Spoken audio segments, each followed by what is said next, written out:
Welcome to this edition of Meet the Mustangs. Joining us again, Coach Mark Coleman for men's basketball. Mark, welcome back. Great to see you, Mike. Well, you've gotten some on-court time, a couple of exhibition games against two very tough D1 opponents. What's your impression right now? Still not sure. We played in spurts.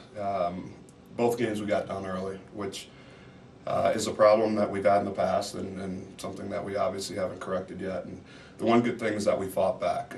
In the past, games like that have gotten to 30 and 40 points, and with both games we've gotten it down to single digits, and we ended up losing by 10 to NAU, who basically only had 11 guys, so played most of their starters the entire game. And Weber, again, we got down 22 like we did against NAU, and we fought back, cut it to 6, and then I think it was a 7-point game with about 6 minutes to go, and we kind of ran out of gas, and they only played 9 guys. So we were playing our guys against basically their starters, and for the most part, we held ground after the slow start. And in looking at the stats, we didn't do a good job, obviously, in the first half, and we lost the first half by a lot of points. But in the two games combined, we actually scored more points than both of those two teams combined. So that's a positive, and something for us to build on. So looking forward to the next D1 opponent in Mexico State. Yeah, why not just start off with the toughest opponents you can? Exactly. I think we should just move to Division I, and I'm making a statement. There you go. Well, Coach, in general terms, exhibition games against D1 opponents, what are you trying to do besides win? Are you looking to build chemistry? Are you trying to find the groups of players that they play together, or just get court time? Court time's a big thing. I don't believe in playing someone that you know you can do all of your things against, because that's not going to happen. So to me, to play a lesser team early, a lot of people think that's a great idea, and I particularly don't, because we can do that in practice. So we like to try and play someone better. Playing the Division I teams also gives us an opportunity to know that they're going to be a team that's going to do different things. They're going to press, they're going to play zone, they're going to trap you in the half court, and being bigger and stronger, it's something that we're not going to face the rest of the year. So if we can do a good job against it early in the year, hopefully it'll carry over, and once we do see it in the regular season against Division II opponents, it won't be as effective, because it will be teams that are our size and our speed and our strength. So that's what we try and get out of it. We always hope to run our own stuff. We didn't scout very much. Weber State and NAU scouted us completely, and we're running a play, and they're calling out the play as we're running the play. So, and we didn't scout much at all. And I didn't want us to perform according to the way they played. I wanted us to perform according to the way that we've been trying to practice. Okay. Now, a couple of good performances over the 2-game series. You had Andy Solich, who was the most consistent player between the two.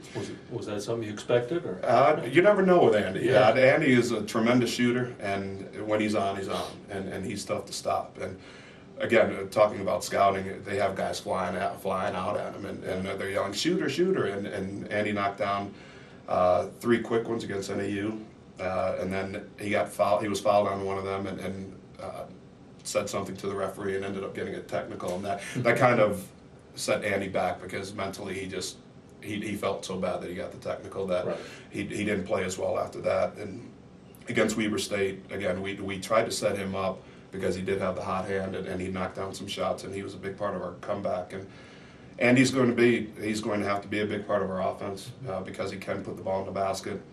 He has to play better defense and rebound the ball a little bit better, so he can see more court time. But he knows that and understands that. But again, you never know with Andy. He was a big part of us a couple of years ago, and it's good to have him back. Well, T.J. Riley stepped up big against Northern Arizona. T.J. played great, and Jerron didn't play well, Chad didn't play well, and it was great to see T.J. step up.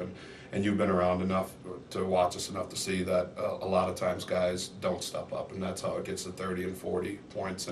And T.J. stepped up and kept the game close, and gave us an opportunity. And then the second game, they knew that. Just seeing the stat sheet, knowing that he had 26 points, they put their best defender on him.